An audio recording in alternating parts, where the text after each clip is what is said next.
এখানে বুজুর্গ ওলামায়ে কেরাম আছেন, ওনাদেরকে জিজ্ঞাসা করে দেখবেন মুসলমান ভাইরা আমার, জমিনের উপরে আসমানের নিচে যত বড় বড় তাফসীরের কিতাব আছে, সবচাইতে বড় তাফসীরের কিতাবের নাম হলো তাফসীরে কাবীর। এই তাফসীরে কাবীরের মুসান্নিফ ফখরুদ্দীন রাজি রহমাতুল্লাহি আলাইহি তিনি তার তাফসীরের কিতাবের মধ্যে লেখেন, জাহান্নামের আগুন থেকে বাবা কেমনে বেঁচে যায় যদি সন্তানকে দ্বীনি শিক্ষা দেয়। আমার ভাইরা, আমার বন্ধুরে, দ্বীনি শিক্ষার এমন গুরুত্ব, এমন মর্যাদা, এমন মর্তবা, এমন ফাজাইল, এমন ফজিলত, এমন গুরুত্ব আমার বন্ধুগণ, আপনি বুঝি তাইলে অল্পতেই আল্লাহ বুঝ দান করবেন। কেননা হেদায়েতের জন্য বস্তা ভর্তি বয়ান লাগবে না, হেদায়েতের জন্য অল্প আমলই নাজাতের জন্য যথেষ্ট। কথা বলেন ঠিক কিনা? সারাদিন সারা রাত বয়ান হলো, কিন্তু আমি আপনি শুনলাম এক কান দিয়ে, বের করে দিলাম আর এক কান দিয়ে। আমার বন্ধুগণ, দেখা যাবে এক পিঠ ঠিক থাকবে আর এক পিঠ ঠিক থাকবে না। আর যখন এক পিঠ ঠিক থাকবে আর এক পিঠের ছাপ ঠিক থাকবে না, ঈমান থাকবে বিশুদ্ধ, আমল থাকবে না, তখন আমি আপনি অচল বান্দাও হয়ে যাব। কথা বলেন ঠিক কিনা? ইমাম ফখরুদ্দীন রাজি রাহমাতুল্লাহি আলাইহি লেখেন, আল্লাহ পাকের নির্দেশে আল্লাহর একজন পয়গম্বর নিজের কর্ম করার জন্য নিজে যাচ্ছিলেন। প্রতিমধ্যে যাওয়ার সময় একটা কবর দেখলেন। আমার বন্ধুগণ, এই কবর দিকে নজর করার পরে দেখতে পান কবরওয়ালার হালত ভালো নয়। কবরে যিনি আছেন তিনি আযাবের মধ্যে গ্রেফতার হয়ে গেছেন। পয়গম্বর নজর করে দেখতেছেন কবরওয়ালা কবরের মধ্যে আযাবে গ্রেফতার হয়ে গেছি, কবরে দাউ দাউ করে আগুন জ্বলতেছে। পয়গম্বর কাউকে কিছু না বলিয়া আমার বন্ধুগণ নিজের কর্মের দিকে নিজে চলে গেলেন। নিজের কর্ম যখন সম্পাদন শেষ হয়ে গেল, কর্ম সম্পাদন শেষে পয়গম্বর আবার যখন পূর্বের রাস্তায় রিটার্নে আসতেছিলেন, আসার সময় পয়গম্বর ডাক দিয়ে বললেন, মালিক,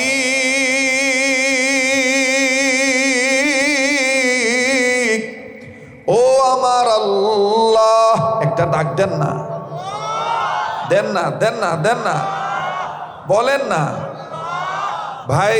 সবার কি আল্লাহ প্রিয় আল্লাহ নয়? তো সবাই বলতেছেন না কেন? বলেন না আল্লাহ। আমার সাথে দোয়াটা করেন, বলেন ইয়া আল্লাহ।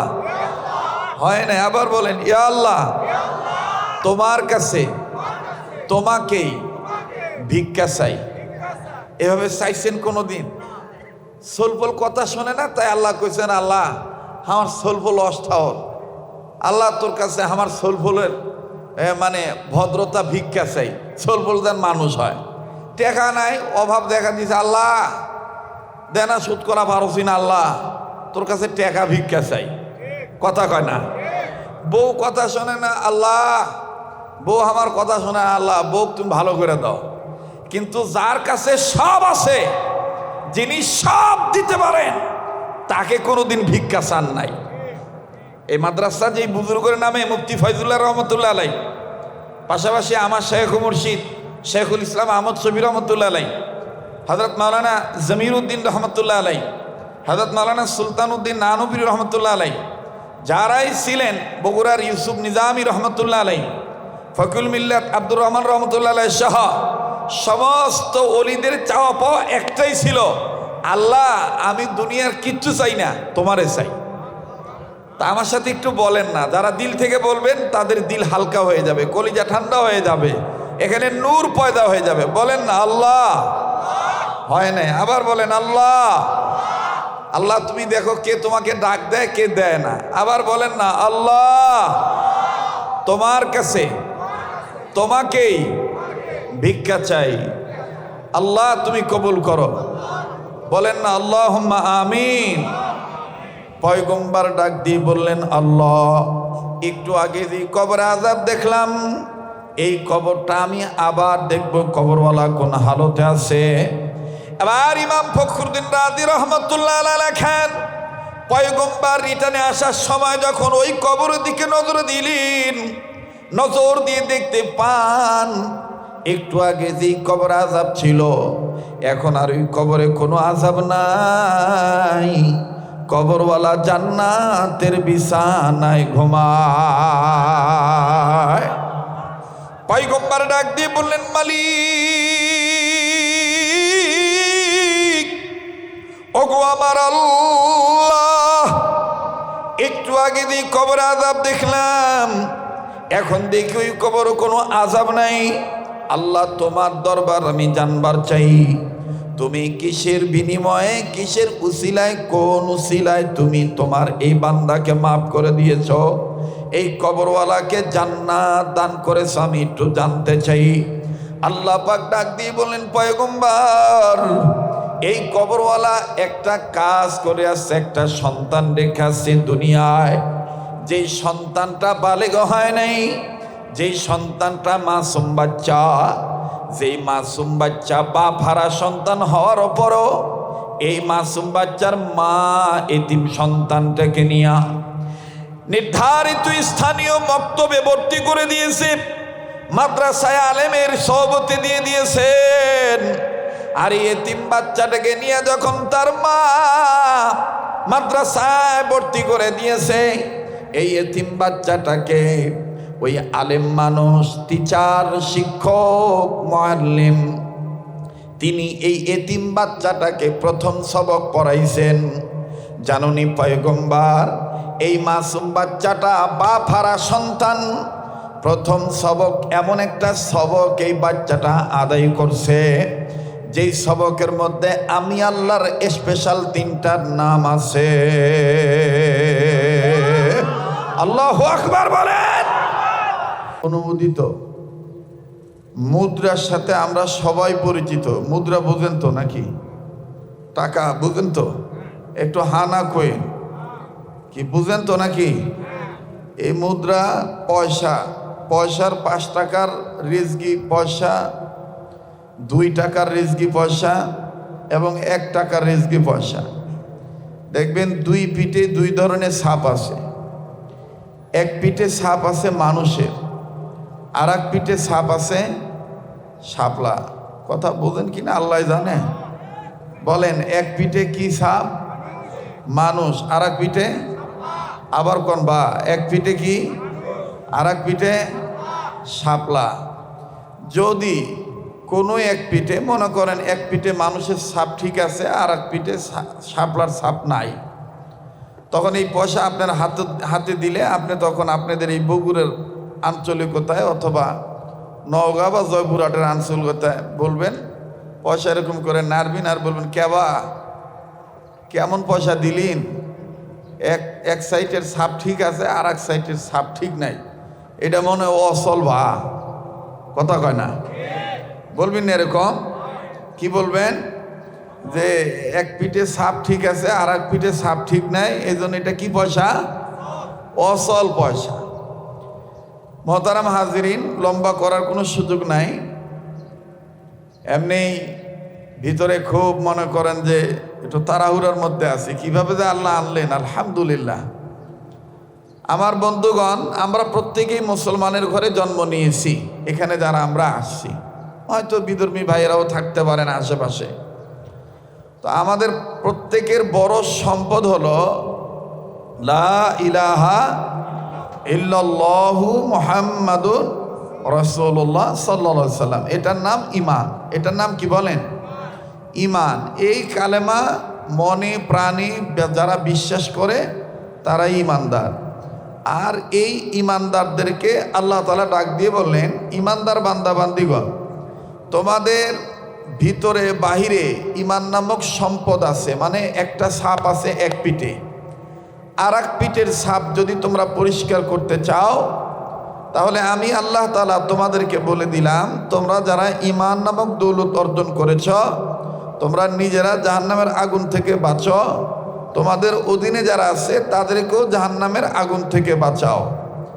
আপনারা বুঝে থাকলে বলেন, জাহান্নামের আগুন থেকে নিজের বাঁচতে হবে, অপরকে বাঁচাইতে হবে, নির্দেশ কার? সবাই বলেন কার? সামনের ভাইরা একটু চুপ থাকেন দেখি, পিছনের বাপ ভাইরা একটু বলেন তো, জাহান্নামের আগুন থেকে নিজের বাঁচতে হবে, অপরকে বাঁচাইতে হবে, নির্দেশ কার? আল্লাহর। এবার পিছনের ভাইরা চুপ থাকেন, সামনের বাপ ভাইরা বলেন তো, জাহান্নামের আগুন থেকে নিজের বাঁচতে হবে, অপরকে বাঁচাইতে হবে, নির্দেশ কার? আল্লাহর। এবার সামনের ভাইরা পিছনের ভাইরা মিলে জিলে সবাই বলেন, নির্দেশটা কার? আল্লাহ। জাহান্নামের আগুন থেকে নিজের বাঁচতে হবে, অপরকে বাঁচাইতে হবে, নির্দেশ আল্লাহ। এটা যদি আমরা মানিয়ে যদি নিজে জাহান্নামের আগুন থেকে বাঁচি, কিন্তু নিজের আহল পরিবার অধীনস্থে যারা আছে, অধীনে যারা আছে তাদেরকে যদি না বাঁচাই, তাহলে এই দুনিয়াতে আমি চল বান্দা ঠিকই থাকবো, কিন্তু আখেরাতে দেখা যাবে সন্তানের কারণে আমি অচল বাবা হয়ে যাব। কথা বলেন ঠিক কিনা? ভাই বোনের কারণে আমি অচল বান্দা হয়ে যাব, কারণ আমার এক পিঠ ঠিক আছে আর এক পিঠ ঠিক নাই, এই জন্য আমি কি অচল। বলেন, আমি আপনি অচল হতে চাই না সচল হতে চাই? বলেন, অচল হতে চাই না সচল হতে চাই? হাকিমুল উম্মত মুজাদ্দিদুল মিল্লাত মাওলানা আশরাফ আলী থানভী রহমতুল্লাহ আলাইহি লেখেন যে মুসলিম উম্মার দ্বীনি শিক্ষা ব্যবস্থা, মাদ্রাসা শিক্ষা ব্যবস্থা সফল হইতে গেলে 3টি গুণ লাগে। এই 3 গুণে গুণান্বিত হবে যারা, তারা শিক্ষিত হিসেবে সফল হবে, সচল হবে। সুবহানাল্লাহ বলেন। কয়টা গুণ? 3টা গুণ। নাম্বার 1 বৈশিষ্ট্য, নাম্বার 2 আদর্শ, নাম্বার 3 উদ্দেশ্য। দ্বীনি শিক্ষার বৈশিষ্ট্য কি? দ্বীনি শিক্ষার বৈশিষ্ট্য হলো এলেম অনুযায়ী আমল করা। বলেন, এলেম অনুযায়ী আমল করা। নিজে জাহান্নামের আগুন থেকে বাঁচব, এই অনুপাতে আমার অধীনে যারা আছে তাদেরকেও বাঁচাবো। এটা হলো বৈশিষ্ট্য। এলেমও আছে, আমলও আছে। যেমন আমাদের দেশে অনেক মাদ্রাসা আছে, আমি নাম নেব না সে মাদ্রাসাগুলির, সেখানেও দিন শিক্ষা দেওয়া হয়। তারা জানেন যে পুরুষ লোকের টাকনুর নিচে লুঙ্গি প্যান্ট পায়জামা পরিধান করা হারাম। বলেন, এটা হালাল না হারাম? জানেন তারা, কিন্তু দেখা যায় যে ওই মাদ্রাসার ক্লাস চলাকালীন অবস্থায় টিচারের টাকনুর নিচে লুঙ্গি প্যান্ট পায়জামা পড়ে আছে, ছাত্রদেরও প্যান্ট পায়জামা পড়ে আছে। তাদের জানা আছে, মানা নাই, বৈশিষ্ট্য তাদের ঠিক নাই। একদিকে অচল আর একদিকে চল আর একদিকে অচল, সচল নয়। আমার বন্ধুগণ, মাদ্রাসা শিক্ষা ব্যবস্থা সফল হইতে গেলে 3টি গুণ, এর মধ্যে 1 নাম্বার বৈশিষ্ট্য। বৈশিষ্ট্য হলো এলেম এবং আমল। আর আদর্শ, আদর্শ কার মানা থাকবে? আদর্শ আমি কার আদর্শকে নকল করব? আল্লাহ পাক বলেন, লাকাদ কানা লাকুম ফি রাসূলিল্লাহি উসওয়াতুন হাসানা। আমি তোমাদের আমার রসুলের আদর্শকে তোমাদের জন্য উত্তম আদর্শ বানাইলাম, মডেল বানিয়ে দিলাম। এক কথায় বুঝে থাকলে জবাব দেন তো দেখি। আমি আপনি জীবনে চলনে ফিরনে উঠোনে বসনে লেনা দেনায় ইবাদতে আমলে আখলাকে মুআমালায় মুআশারাতে সব জায়গায় কার আদর্শ মানব?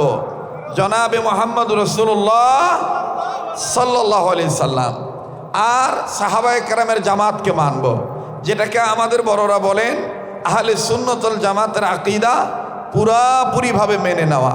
তাহলে আদর্শ ঠিক থাকবে। কথা বলেন ঠিক কিনা? নাম্বার 3 উদ্দেশ্য। উদ্দেশ্য হইল সফল হইতে গেলে এবং সচল থাকতে গেলে, অচলতা থেকে আমি বাঁচতে গেলে আমাকে উদ্দেশ্য একটাই, আমি মাদ্রাসা করব, মাদ্রাসায় দান করব, মাদ্রাসায় পড়ব, মাদ্রাসায় পড়াবো, মাদ্রাসা প্রতিষ্ঠা করব, মাদ্রাসায় আসা যাওয়া করব, মাদ্রাসাওয়ালাদেরকে ভালোবাসবো। একটাই উদ্দেশ্য, আমি নিজেও জাহান্নামের আগুন থেকে বাঁচব, আমার অধীনে যারা আছে তাদেরকেও জাহান্নামের আগুন থেকে বাঁচাবো। এটাই উদ্দেশ্য। কথা বলেন ঠিক কিনা? আর সেই উদ্দেশ্য কামিয়াব করার লক্ষ্যেই মাওলানা মুফতি ইব্রাহিম সাহেব হুজুরের এই প্রয়াস, এই প্রচেষ্টা, এই মুজাহাদা, তার পাশাপাশি তার নিগরানিতে এই আমি তো এখানে প্রায় আসি, এ মাদ্রাসার ছোট থেকে বড় সকল হাফেজে কেরাম ছাত্ররা পর্যন্ত আপনাদের জন্য দোয়া করে, আমাদের জন্য দোয়া করে। কি করে জাহান্নামের আগুন থেকে মানুষকে বাঁচানো যায়। তারা নিজেরাও বাঁচতে চায়, অপরকেও বাঁচাতে চায়। নিজেরও জাহান্নামের আগুন থেকে বাঁচতে হবে, অপরকে বাঁচাইতে হবে। নির্দেশ কার? আমার বন্ধুগণ, আমার ভাইরা, যেই তিনটা নাম এই মাসুম বাচ্চা আমি আল্লাহর স্পেশাল তিনটা নামের সবক আদায় করেছি, যেই তিনটা নামের সাথে আমি আল্লাহর স্পেশাল তিনটা নামের সাথে আমি আল্লাহর গোপন 3000 নাম লাগানো আছে। পয়গম্বর এই বাচ্চাটা যখন, এতিম বাচ্চাটা যখন এই সবক আদায় করেছে, আমি আল্লাহ পাক সাথে সাথে তার বাবার কবরটা জান্নাত বানিয়ে দিয়েছি। আল্লাহু আকবার, আল্লাহু আকবার, আল্লাহু আকবার। বলেন না আল্লাহু আকবার, আল্লাহু আকবার। তুমি রহিম, তুমি করিম, তুমি যে সত্তার, তুমি খালিক, তুমি মালিক, তুমি যে জব্বার। ঠিক কিনা বলে? তুমি রহিম, তুমি করিম, তুমি যে সত্তার, তুমি রহিম, তুমি করিম, তুমি যে সত্তার, তুমি খালিক, তুমি মালিক, তুমি যে জব্বার। তাই তো তোমার সিফাত হলো আল্লাহু আকবার, আল্লাহু আকবার বলো। বলেন না আল্লাহু আকবার বলো। এতগুলো মানুষ আওয়াজ কি আবার খিদা খুব বেশি লাগছে নাকি গো? হ্যাঁ, তা আওয়াজ আসেন না, ঘটনাটা কি বলেন না? আল্লাহু আকবার বলো। মাশাআল্লাহ, আল্লাহু আকবার বলো। তুমি রহিম, তুমি করিম, তুমি যে সত্তার, তুমি খালিক, তুমি মালিক, তুমি যে জব্বার। তাই তো তোমার সিফাত হলো আল্লাহু আকবার, আল্লাহু আকবার বলো। লিল্লাহে তাকবীর। নিজে তাকবীর দিবেন, ডান বাম লক্ষ্য করবেন কে তাকবীর দেয় না। যে দিবে না মনে করবেন এক পিঠ ঠিক আছে আর এক পিঠ ঠিক নাই। কথা কোন ঠিক কিনা? লিল্লাহে তাকবীর। কোরআন হাদিস যেখানে, উলামায়ে কেরাম যেখানে, এই সমস্ত মাদ্রাসা যেখানে, মোহতারাম হাজিরিন, এই মাদ্রাসাগুলিকে নেগলেন্সি নজরে দেখবেন না।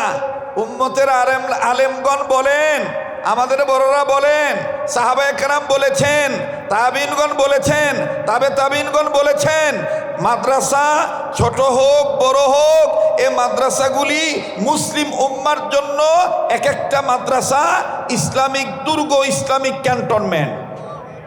ক্যান্টনমেন্ট যদি ঠিক থাকে তাহলে বহিরাগত আক্রমণ আসে না। ঠিক কিনা বলে? ঠিক যেই এলাকায়, যেই মহল্লায় এই সমস্ত মাদ্রাসা ঠিক থাকবে, আল্লাহর কসম কোনো শিরিক, কোনো বেদাত, কোনো ধরনের কোনো আল্লাহ বিরোধী কাজ, নবীর শান মানের খেলাফ কাজ, এমনকি সাহাবা কেরামদের মর্যাদা ক্ষুণ্ণ হয়, এ ধরনের কোনো কাজ ওই এলাকায় প্রবেশ করতে পারবে না। এই ক্যান্টনমেন্ট ঠিক থাকার কারণে, সৈনিকদের কারণে, উলামায়ে কেরামদের কারণে। কথা বলেন ঠিক কিনা? মোহতারাম হাজিরিন, তো পয়গম্বর ডাক দিয়ে বলতেছেন আল্লাহ। এবার এই ছেলেগুলো একটু থামান তো। পয়গম্বর ডাক দিয়ে বলতেছেন আল্লাহ, একটু আগে যে কবরে আযাব দেখলাম, এখন আযাব নাই, কবরটা জান্নাতের বাগান দেখতেছি, কবরওয়ালা জান্নাতে ঘুমাইতেছে। আল্লাহ আপনি বলতেছেন এই কবরওয়ালার সন্তান মাসুম বাচ্চা আপনার নামের একটা সবক আদায় করছে, আলেমের সবতে এসে, তার ওস্তাদের সবতে এসে। আল্লাহ আপনি আবার বললেন যে আপনার এই সবক যে বাচ্চাটা আদায় করছে, এই সবকটার মধ্যে আপনার স্পেশাল 3টা নাম। আল্লাহ একটু বলেন না সেই সবকটা কোন সবক? আমার ভাইরা, আমার আপনার জানা দরকার আছে না নাই? আপনিও অবাক হয়ে যাবেন, আশ্চর্য হয়ে যাবেন যে এই মাদ্রাসাতেও সেই সবক পড়ানো হয়। সুবহানাল্লাহ বলেন। কোন সবক? যেই সবক আপনি যদি দৈনন্দিন জীবনে প্রথম থেকেই সকালে 19 বার পরে যদি এই আয়াত যে কোনো কাজ করেন সারাদিন ওই কাজের মধ্যে বরকত আসতেই থাকবে। সে সবকটা কোন সবক আমার ভাইরা? ওই সবকের মধ্যে সবকের শুরুতে এমন একটা অক্ষর আছে, এমন একটা হরফ আছে যে হরফের নাম বা। বলেন কি? আবার কোন কি? আর একবার কোন কি?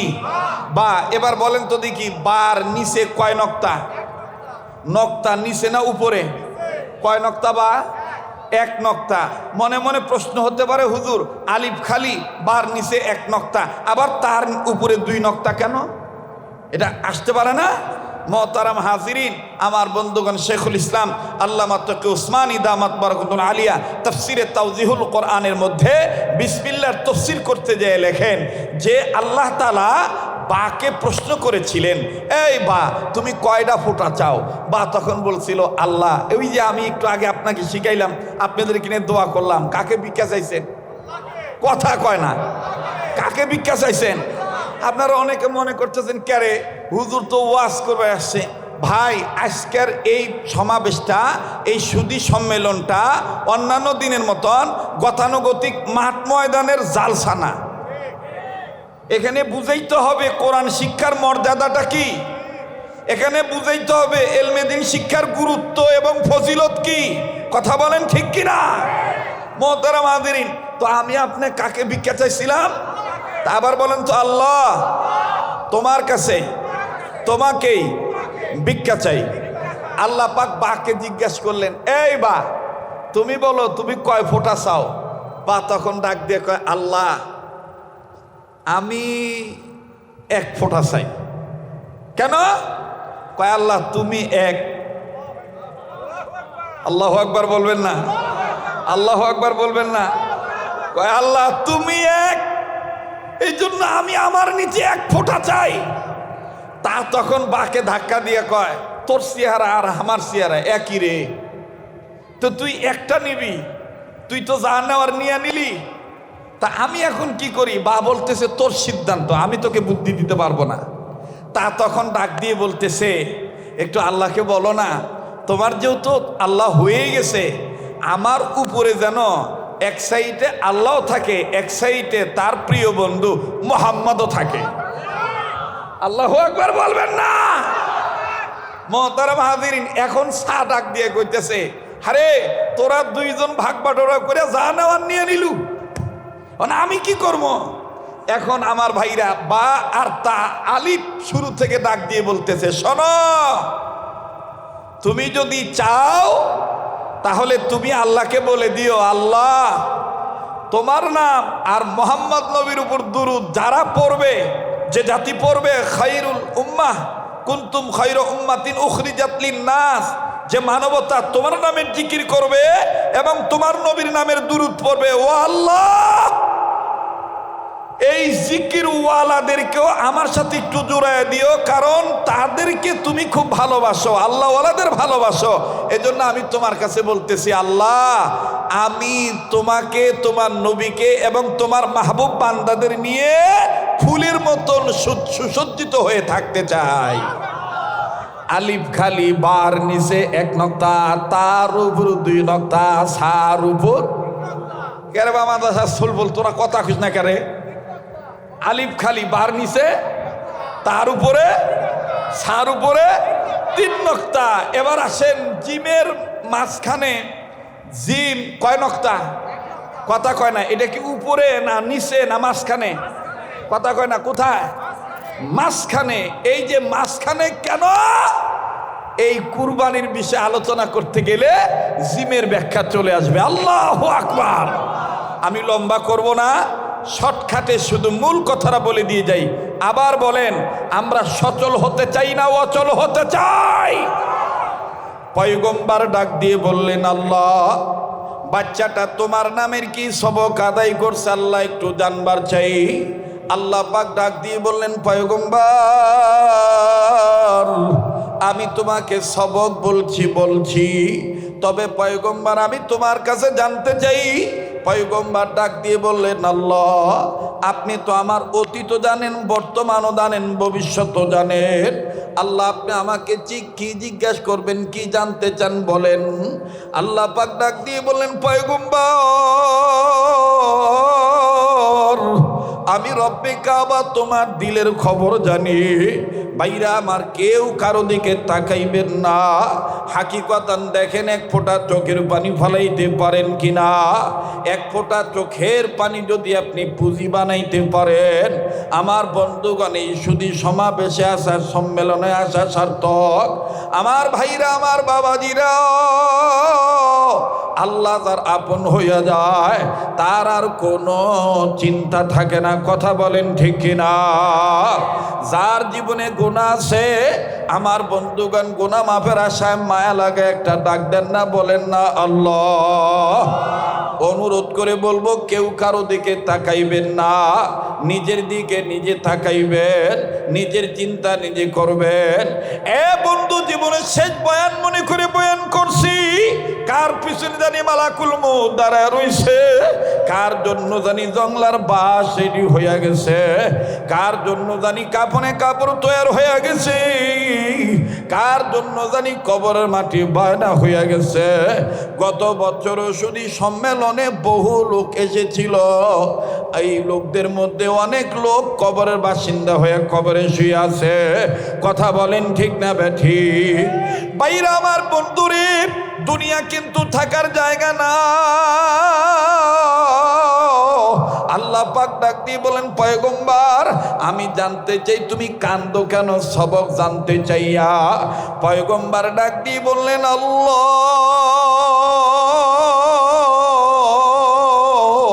আমার কান্নার কারণ হইল তুমি কেমন রহমানুর রহিম। ও আল্লাহ, তোমার নামের সবক পড়ছে এই কবরওয়ালার সন্তান, এই কারণে কবরওয়ালার গোনা খাতা মাফ কইরা তাকে জান্নাত দিয়ে দিছ। আল্লাহ তোমার মাফের অবস্থা দেখা তাম দুনিয়ার সব ছেলে মেয়ের মা বাবার কথা মনে হয়ে গেছে আমার দিল সাক্ষী দেয়, যদি তাম দুনিয়ার সমস্ত ছেলে মেয়েরা আউলাদুল মুসলিমিন হইয়া, আমওয়ালুল মুসলিমিন হইয়া যদি তারা তোমার নামের সবক আদায় করে, তাইলে তুমি এইরকম সব ছেলে মেয়েদের বাবা মার কবর আযাব মাফ করিয়া দিবা। আমি এই জন্য কাঁদতেছি। এ ভাই, আমি জানি না এই মজলিসে কার মা নাই, আমি জানি না এই মজলিসে কার বাবা নাই, আমি জানি না এই মজলিসে কে জানি মা বাপকে অসুস্থ তুই আছে। আমার বন্ধুগণ মনে রাখবেন, আজ যদি আমি আপনি মা বাবার জন্য কান্দি, আজ যদি আমি আপনি মা বাবার জন্য দোয়া করে যাই, আজ যদি আমি আপনি মা বাবার জন্য দানের নিয়ত করি, আজ যদি আমি আপনি মা বাবার জন্য নেক কাজের নিয়ত করি, আমার বন্ধুগণ আগামীতে আমার আপনার ছেলে মেয়ে আমার আপনার জন্য দান সদকা করবে। আগামীতে আমার আপনার ছেলে মেয়ে আমার আপনার জন্য কাঁদবে। ও যুবক বন্ধু, ও মুরব্বী বাবারা, ও কলিজার টুকরা ভাইয়ারা, একটু খেয়াল করে শোনা চাই। আমার আল্লাহ কত বড় দয়ার আল্লাহ। হাটাজারি মাদ্রাসার প্রবীণ বুজুর্গ আলেম ছিলেন মরহুম মাওলানা জমির উদ্দিন রহমাতুল্লাহি আলাইহি। তিনি তার কিতাবের মধ্যে লেখেন, পৃথিবীর কোন মুসলমানের সন্তান কোন জায়গা থেকে যদি একবার পাঠ করে লা ইলাহা ইল্লাল্লাহ, লা ইলাহা ইল্লাল্লাহ, লা ইলাহা ইল্লাল্লাহু মুহাম্মাদুর রাসূলুল্লাহ সাল্লাল্লাহু আলাইহি সাল্লাম। জমির উদ্দিন মাওলানা জমির উদ্দিন রহমাতুল্লাহ আলাইহি লেখেন, কোন ছেলে মেয়ে যদি একবার কালিমা তাইয়্যিবা পাঠ করি, আমার আল্লাহ খুশি হইয়া ওই সন্তানের একবার কালেমা তাইয়্যিবা পাঠ করার বদৌলতে তাদের ওই সন্তানের বংশের ময়মুরব্বীদের কবর আযাব, মা বাবার কবর আযাব আল্লাহ মাফ করিয়া দেয়। আওয়াজ দিয়ে বলেন না সুবহানাল্লাহ।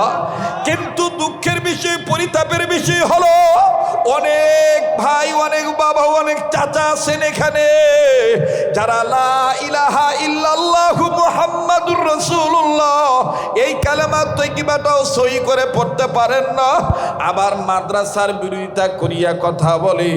আমার ভাইরে, আমার বন্ধুগণ, মাদ্রাসার হুজুরদেরকে ধর্ম ব্যবসায়ী বলে গালি দিবেন না। আমি জানি এই জায়গায় যারা আছেন তারা প্রত্যেকেই মাদ্রাসাকে মহাব্বত করেন।